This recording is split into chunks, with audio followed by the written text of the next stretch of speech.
Welcome to the next virtual lecture. We're still talking about methods in chapter number 5, and there's a few topics to cover in this capture here. This is going to be about methods returning data, so the return value, passing information to a method, and also looking at polymorphism with methods. We saw them last time, and this really comes down to methods with the same name. But we're also going to see how methods can call each other. So we're not just always calling a single method from the main. The methods themselves can actually use other methods because, of course, programmers are lazy. If we have code that already does what it's supposed to, why don't we just use it? Why have to rewrite it? So let's take a look at the first one, which is going to be methods returning something. So we're going to look at this one again and again and again. But methods returning something is actually almost the purpose of methods themselves. They need to do a calculation, they need to return something. So we have the average method from last time. So it just took in 3 values and calculated the average. So that's its return value here. So it's indicated as a double, and we've got the return statement at the very end, and it just goes ahead and returns a value. The interesting thing about the return statement is, does it always have to be at the end? And actually, no, it doesn't. At any point inside this method, the return statement can be used.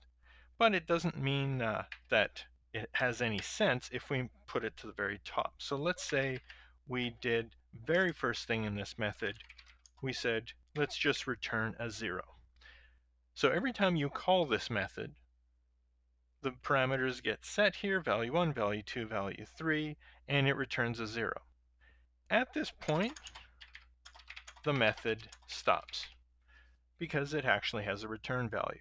So this is why you'll almost always see the return statement put at the very end of the method or at the end of some sort of processing. So let's say the method determines in a few different ways that it might have a couple of different values that it needs to calculate and return back.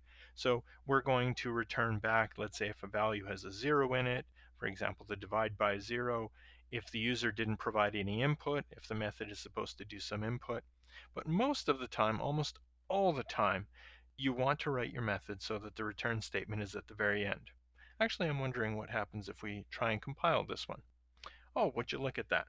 So what Java compiler is telling us is that it sees that there's a return statement which is actually going to stop the method completely, and that this code, and actually all the statements following, won't get executed. So the compiler is not only just warning us, it's going to stop the compilation and say, I can't actually compile this program properly. This method is improperly written. And this is the other reason why we usually almost always put a return statement just at the very end. This way we don't have any confusion that code is going to get missed accidentally because we didn't write the method properly and that it actually functions. So let's take a look at how we can return values within methods. So here's a simple little method called getInput. And the purpose of getInput, as you can read, is to get the input string from the console and return it. So getInput actually does everything that we've normally put into the main method whenever we needed to get something from the user. So we declare the scanner right here. So we're declaring the scanner. We're declaring the string that we're going to store the input. We're going to actually do that with the scan.next line. So we're going to get all the input until the user presses enter, and we're going to actually return it. So up in the main method, that's a very simple statement. So get input from console. The main method doesn't have to do anything with the scanner. The getInput method does all the work. It declares the scanner, it goes ahead and actually gets the input, and it returns it. So all we do up in the main method is literally just ask that, can you get the input from the console, and we'll store it to the value, or the value string. So let's display that as well. So we'll just call it input was value string. And because we should always tell the user what to do, let's go ahead and display it up here. So print, please type something. There we go. So the user should see, please type something. Then the program calls the getInput method. We jump down here to getInput, which does the whole thing of declaring the scanner, declaring the input string, getting the input, getting the string itself and putting it into the input string object, and returning that value. So let's actually see what happens here. So we'll run it, and what should happen is that there the program says, please type something. So I will type in my favorite phrase of bumblebees, and it displays back bumblebees. So if we just consider the main method, though, we'll just get this out. The main method literally does everything. So this will be store the input, get the input from the console, and display. It seems like the main method is actually very smart now. It's very short. It doesn't have anything to do with scanners. It doesn't actually do the input. That's all done by one simple little method. And a couple of things to observe. The method itself has no parameters. We don't give it anything. It has everything it needs within itself. The fact that it declares a scanner, the fact that the input string here is declared, that we get from the scanner itself, so from the input the console, we put it into the input string, and then we return that value. And that gets stored over here to value string. That's it. It's actually a very, very useful method. How useful is it? Well, if we wanted to get another string, we could just say value string get input, and it would get some more input.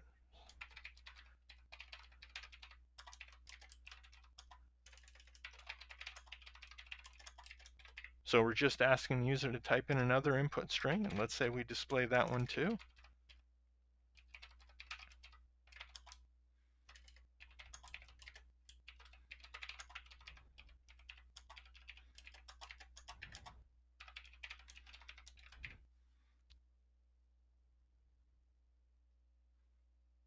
So let's see, 1B, 2Bs. There we go. And if you look at the main method, it's just calling these other methods right here. So getInput is called twice. We've actually created a very, very useful method, very similar to print and printline. We don't know how those methods work, we just go ahead and call them. So now we've got this beautiful method called getInput. So this is how flexible and useful methods can be. Now if we go back to the definition of object-oriented programming, which is encapsulation, polymorphism, and inheritance, this is a great example of the first one, encapsulation. We've encapsulated the idea of getting something from the console, storing it, and returning it back to whoever needed it. That whole idea is encapsulated quite nicely. Now, there's a few more aspects to look at it, but if of all the methods we've looked at so far, and I'm talking about the math class with the math.min, math.max, systemout.println.print, the printf, even all the scanner class methods, so next, next line, next int, next double, and if you look at the random class, which was getInt, a very useful method there, they all have their purposes. They all do exactly what they're supposed to do, no more, no less. That's a beautiful way to look at encapsulation. We're combining together the exact thing that is supposed to be happening, the instructions that are supposed to occur, the data that's supposed to be stored or manipulated into one single idea. And that's the beauty of encapsulation. Also, if there was more than one person writing this program, somebody could look at the main method and say, I'm just going to focus on the main method. Someone else could look at the getInput method and say, I'm only going to focus on this one. Everybody could go apart, write their methods, and then come back together and have a complete program. Now, actually, as a side note, how could that actually happen? If the person writing the main method didn't have the getInput method available, how could they write the program and test it? Also, if the programmer who was writing the getInput method, how would they know that their method is actually useful? Well, you can write them independently of each other. So I'll show you a small little trick. So let's say we're the programmer writing the main method. So we don't have the getInput method, but we do know how it's going to get called. because we know the idea of what the method header will be. So let's take a look at the getInput method. It has no parameters. Its name is called getInput, and we expect it to return back a string. So we could write the header for it. So we know that it's going to return back a string. That's the return type. Its name is called getInput, and it has no parameters. What is it supposed to do? It's supposed to return back a string. So why don't we just say return, if I could type it right, return empty, let's see, empty test string. And that's it. So the method itself is referred to as a dummy method now. So this is a dummy test method. It doesn't do anything useful except for return back an empty string, but it has everything required for the main method to actually run. Now, unfortunately, I didn't follow the rules that I've been talking about, which is methods must be unique in terms of name and parameters. So I'm just going to rename the other one with an X there, so I don't have to worry about it. And let's go back to the top. So this is our program so far, which means every time we call this method, it should return back empty test string. And there we go. So in the first case, please type something. We go ahead and call getInput. It says the input was empty test string. And we called it a second time, so again we get empty test string. So if I was the programmer writing the main method, I know my main method now works perfectly because I'm calling the getInput method, it's returning back a string, and I'm displaying it. So what if I was the other programmer though? The other programmer writing the getInput method. So I go ahead and look at just my method. So there it is, getInput. So how can I actually test it? Well, my main method would actually be pretty short. It would essentially look like this.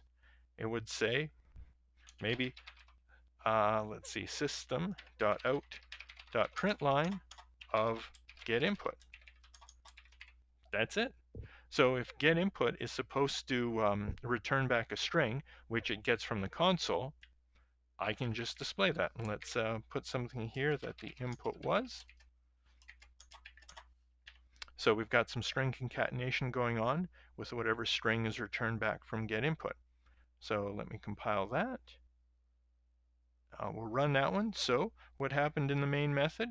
It just went ahead and it's trying to do a systemout.println of a string.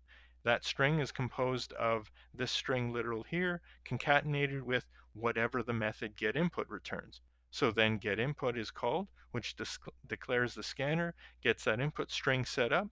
It then goes ahead and captures it from the console, which is what we're doing now. So let's see, bumblebees. And that string is going to get returned, and that's when the concatenation happens, and that systemout.println will then finish. So we see bumblebees. So I don't have to actually have a fully running program to get all my methods. More than one person or more than one session could be taken to write these methods. So especially in a test question or assignment question where you're asked to write a method that accomplishes something, your focus shouldn't be on the entire program with the main method and everything else. If all you're supposed to do is write in that method, go ahead and just write that particular method. So it's very, very useful.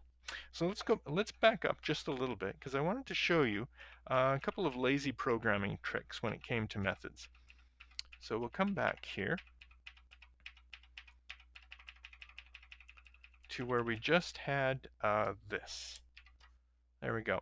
So now you'll see that the getInput method, it looks like it's 4 lines long. Looks like it's a lot of work there. Well, it actually can be much tighter. For example, this input string, which we declare, we store the input, and then we return the string.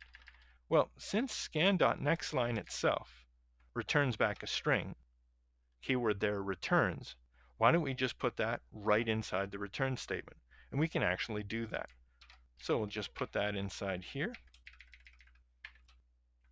Give it some room so it looks all pretty, which means we don't actually need this string at all. Perfect. Now we should really declare the scanner because the scanner itself is its own object, and then we're going to use the object itself to actually call the next line. So in a way, that's as tight as it can be. There's one more way we can make it even tighter, but it's going to make that return statement really long, and it's going to look very confusing because we're going to have to put this new scanner system dot in there. It looks very messy. This is much cleaner and it's pretty lazy. Also, if we look at this one up here, just like we did before, if all we're doing is we're just calling get input for a string and displaying it, why don't we just call get input right in there? So we can actually do that. So we don't really even need that value string anymore. So I'm just going to take it out. We don't need that statement there, nor do we need that one.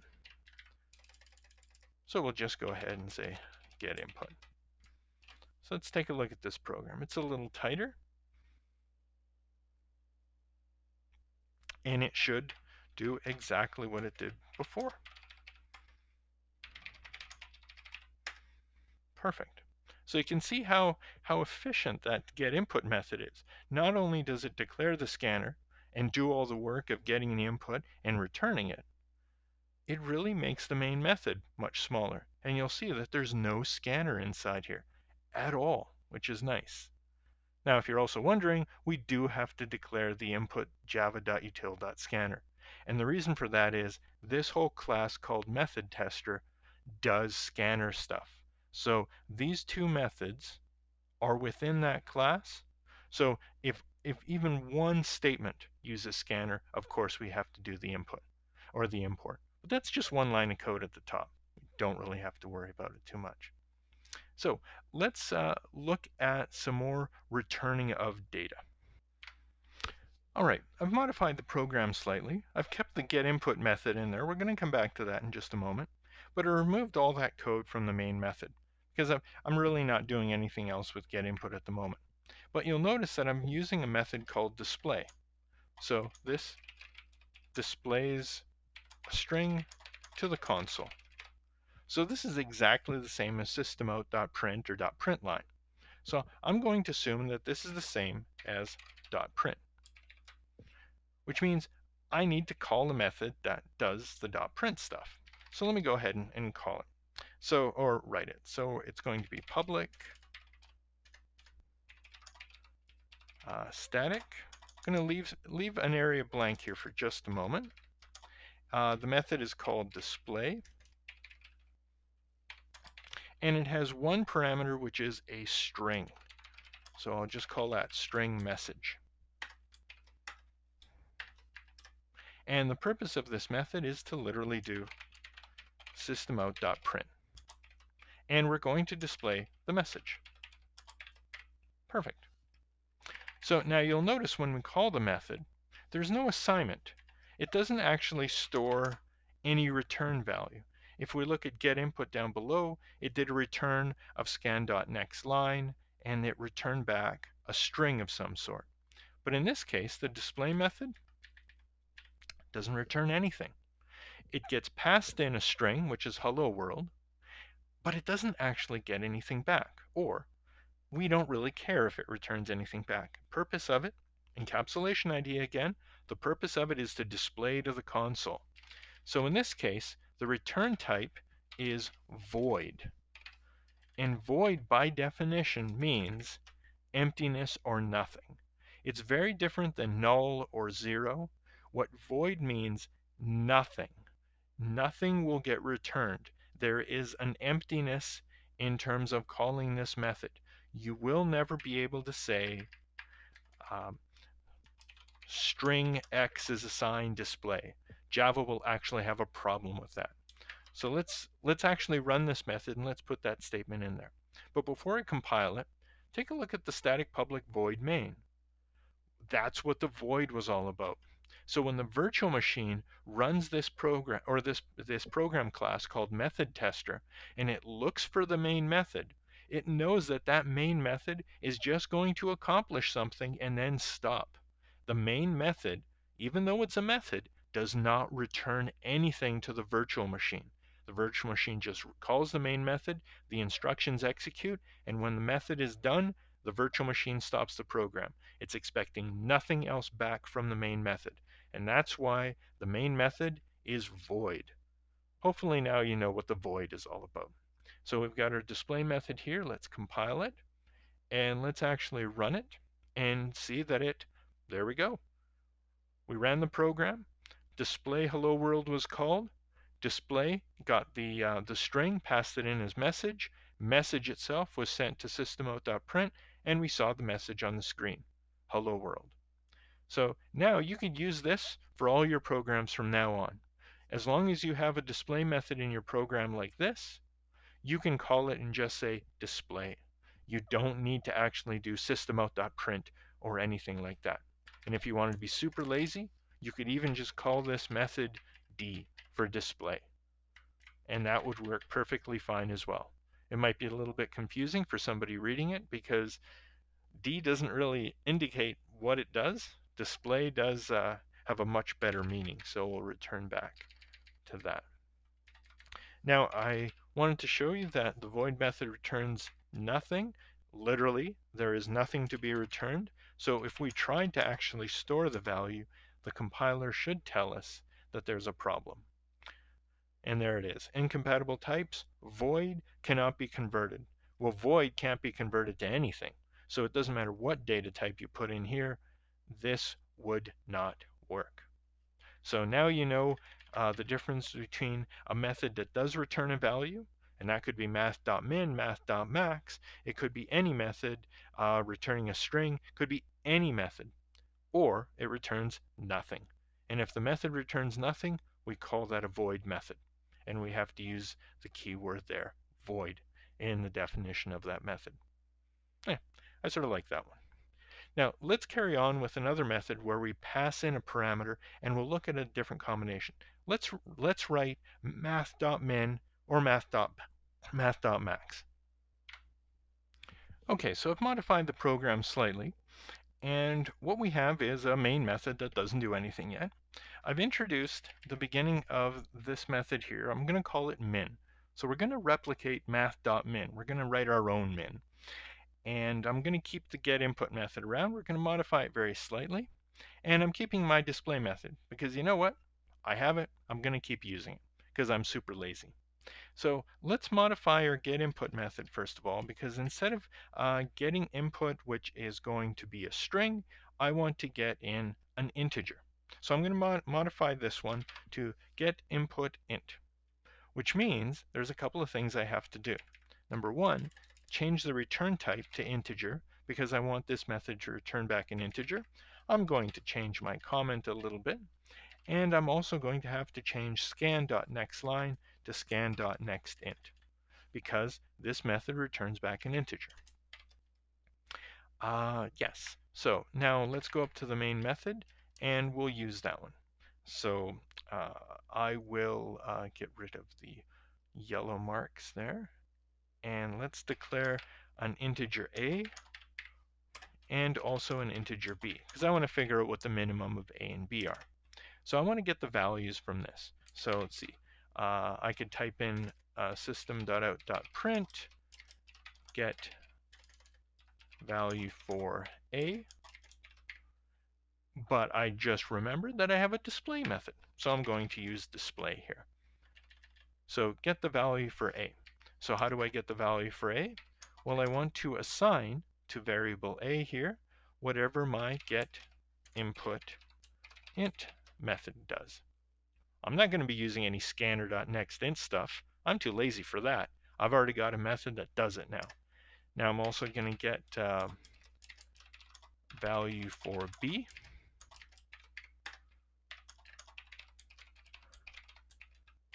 There we go. So I've got my two values, a and b, using my nice little methods. Now I want to figure out what the minimum is.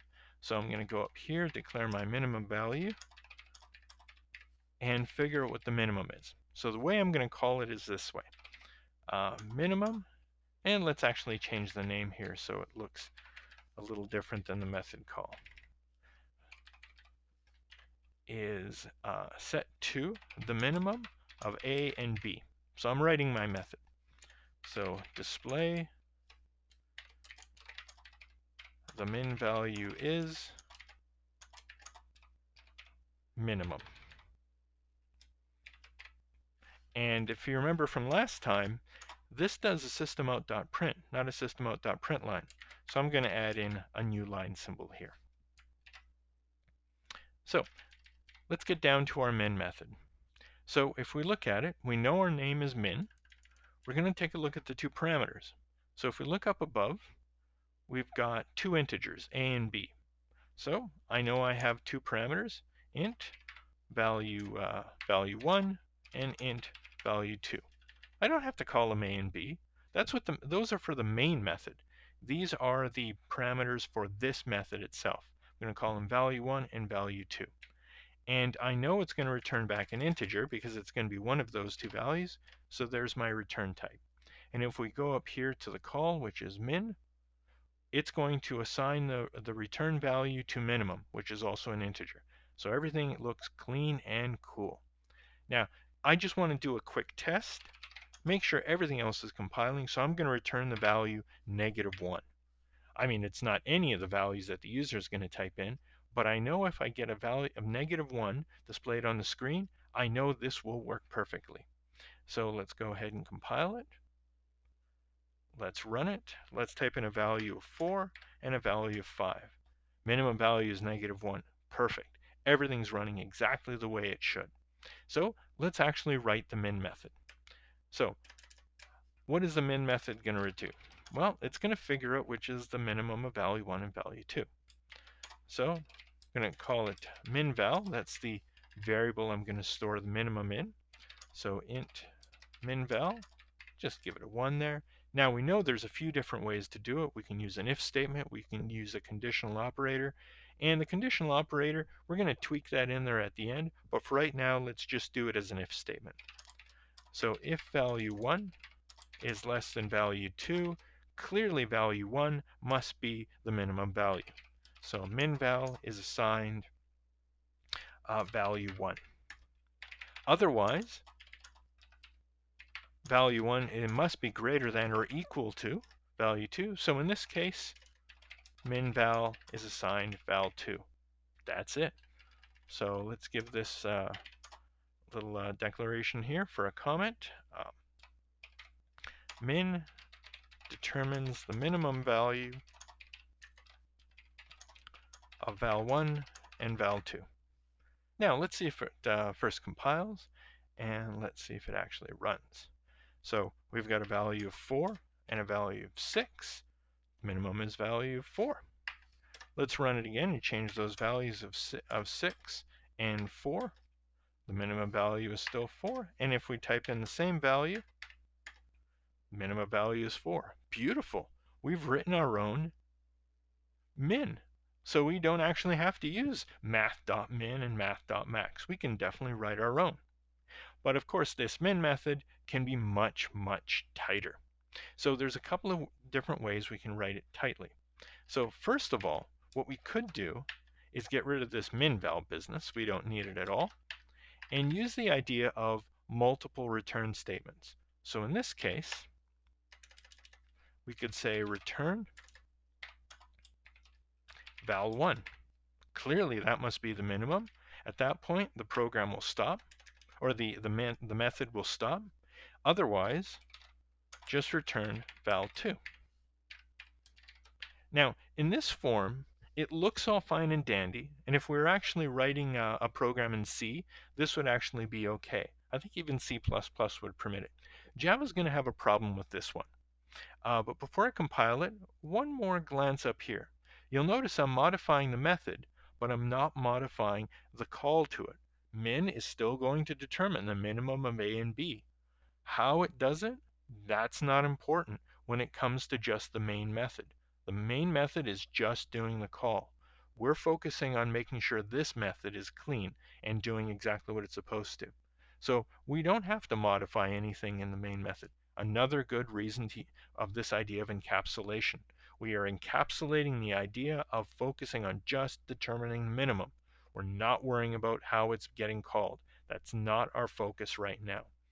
So let's compile this and we will see, well, Java seemed to be okay with that. If we do a 3 and a 4, it figured out a 3, and if we run it again, 4 and 3, minimum is 3. Now the reason I thought Java might have an issue with this is whenever a method is called, the method has to be guaranteed to end with a value of some sort if it is supposed to return back something. So if we look at this one, if val1 less than val2, it returns val1. Now this is a true and false relationship. So if this is true, that happens. If it's false, that happens. So Java's a-okay with this one actually doing a return of something. But if I change this one to also do the relationship that way, so in this case we have if return val1, else if we return val2. Java may not be 100% certain that there isn't another third condition in there. Java might be thinking that there's some sort of other else, because you notice we're doing if, else if. So in this form, even though it looks exactly the same from a logical point of view, let's see what happens if we compile it. That's the problem I was anticipating. Java itself sees that there's a possibility that there could be an else statement. Java doesn't see the relationship that we're comparing val1 and val2 here and val1 and val2 here. As far as Java is concerned, these two if statements are completely separate from each other. So it thinks that there is a possibility there could be another else of something. So Java's complaining that you're missing a return statement. There is a possibility that this method may never actually stop because there's no return statement, which means it might not get a value for int, which means it might not be able to assign something to minimum. And Java says, if I'm not able to do something, I'm not going to permit it. So this is not a good way to write that if statement. But when we had it as just else, Java knew that either this is going to be true, or if it's false, we're going to do that else part. So Java was okay with that. But again, this is probably not the best way to write this method because we can make it even tighter. So let's use a conditional operator. So what we're going to do is just do a return statement, which is of the exact value we want. So we're going to return back, if we compare these two with a conditional operator, if val1 is less than val2, we're going to return back val1. If it's false, we're going to return back val2. Very similar to what we did above, except this time it's just a conditional operator, and that's going to return back either value 1 or value 2. So let's do it. It compiles, so Java's okay with that. And if we run it, so let's use 4 and 5. The minimum is 4. Let's do 5 and 4. The minimum is still 4. And that's perfect. If we looked at the code for math.min, you'd probably see that it's either an if statement or it uses a conditional operator like this.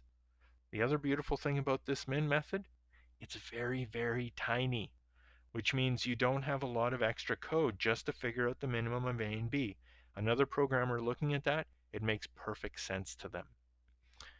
All right, let's look at one more thing, which is going to be the idea of polymorphism. So we're going to write another min method, which actually has 3 values. So let's put in a C. We're going to have to get that value from the user. So let's copy and paste this.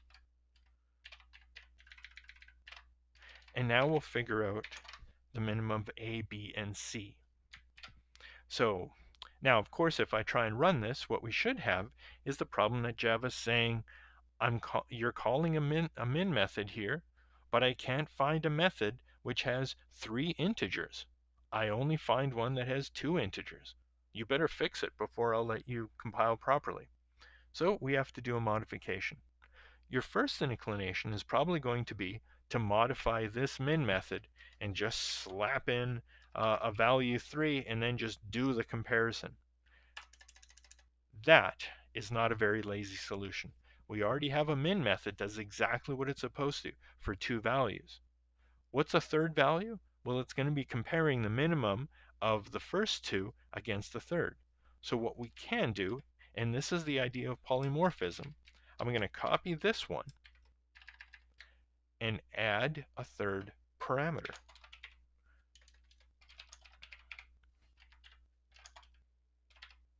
And let's change the comment. So how can we actually go ahead and get the minimum of those three values? Well, we've got something that returns back the minimum of 2. So minimum of val1 and val2. And now I can look at the minimum of whatever that returns back against val3.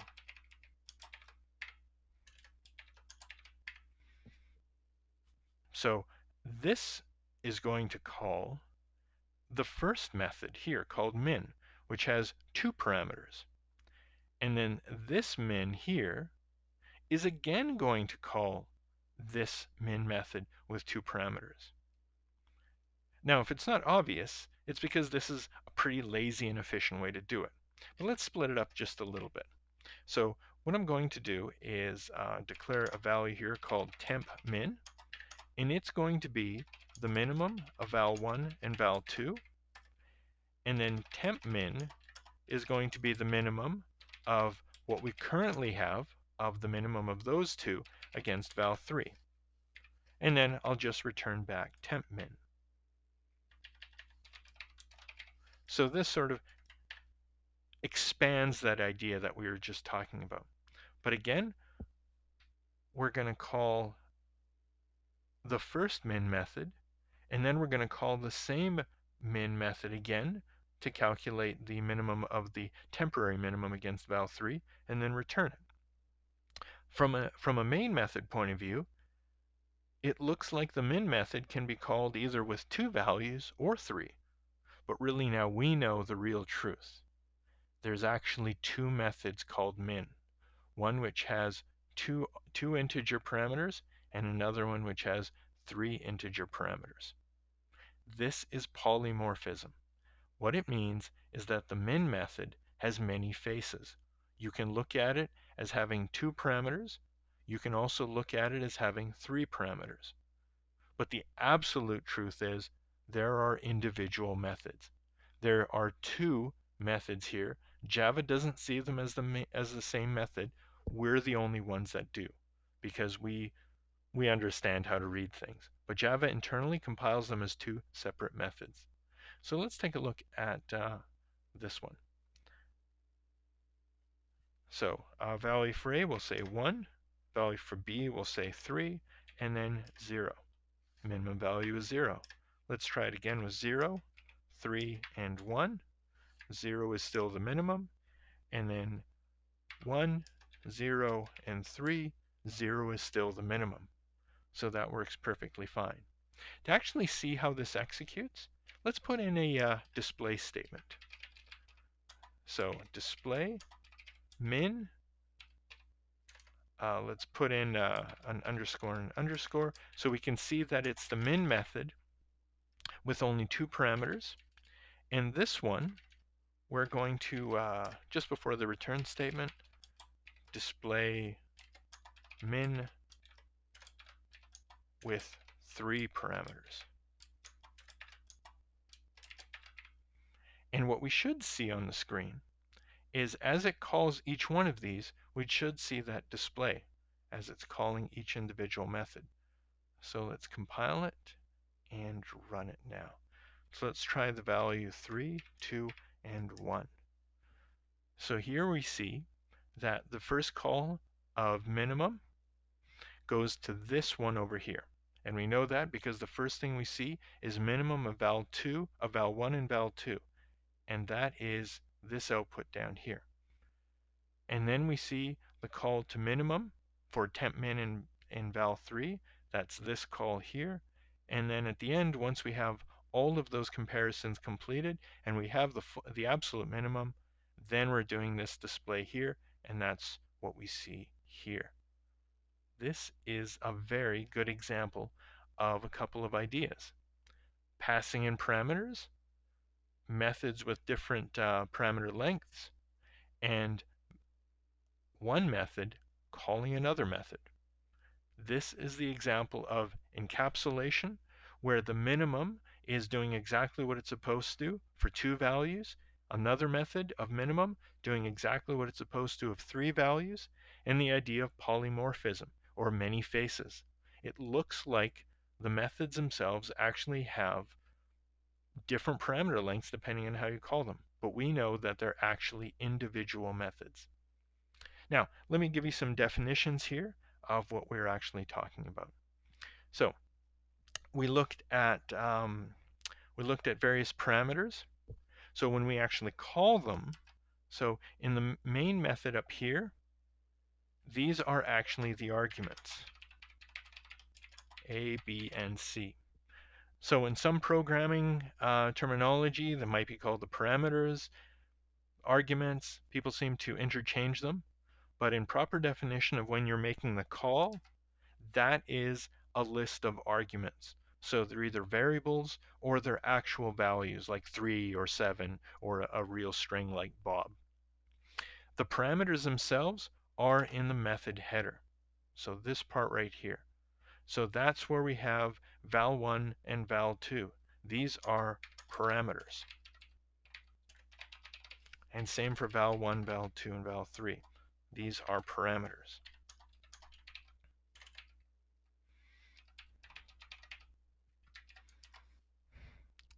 And of course the return value is if it does return something.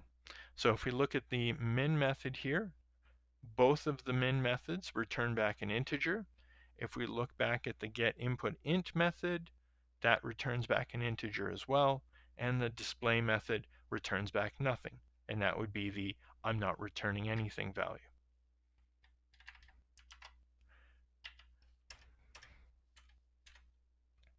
So let's see. Methods themselves.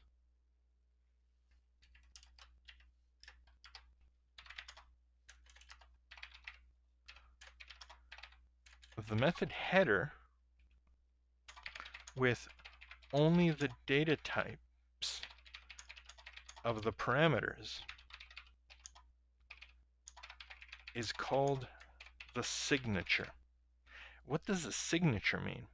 Well, in the case of our min method, we have min, int, and int. So when Java is actually looking through a program, so when it gets the call here to do min, it actually has to match up the appropriate method header. What is it actually matching up? It's matching what we call the signature. So if we look at this method, there's the name of the method, that's part of the signature, and then we have an int and an int. So that is the method signature, comprised of the method name and parameter types.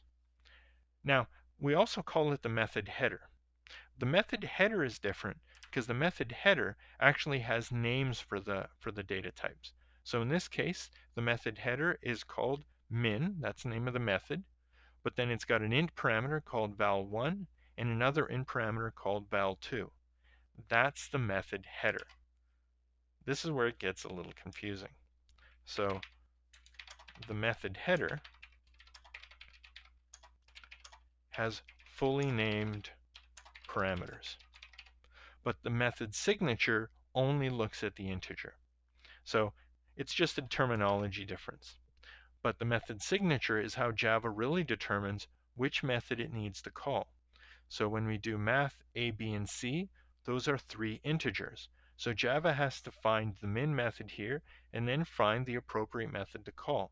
So it sees this and goes, this is the method I need, because the method name is called min. It's got 1, 2, and 3 integers. Now the actual names of the integers, as a programmer, we're going to then focus, and we call that the method header, because I need to know that the first parameter is called val1, val2, and val3 for the third, because I'm using them inside the method itself. So it's just a piece of terminology. So in the case of methods not returning anything, so if the method returns nothing, this is a void method. And we call that specifically because it literally returns back nothing. We're never going to assign its value to anything. So we call that a void method. We've seen the example of polymorphism.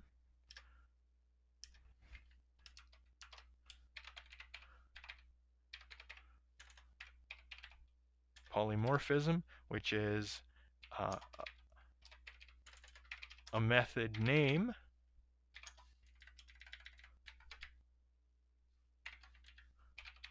used to define more than one method. So that's polymorphism.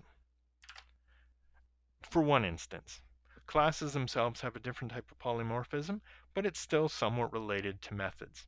So in this case, we have two methods called min in this program, which is nice. And we've also looked at passing of the data. And the passing of the data is where we have arguments to parameters. So a method call, if I could type right, a method call takes argument values and passes them to parameter values. All right, that's the end of this, this virtual lecture.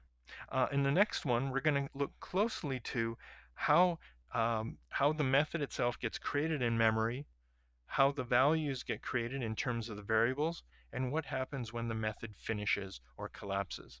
There's going to be a bit of garbage collection going on, so we need to know what happens, especially for methods that return values. When does it actually return the value? All right, bye-bye.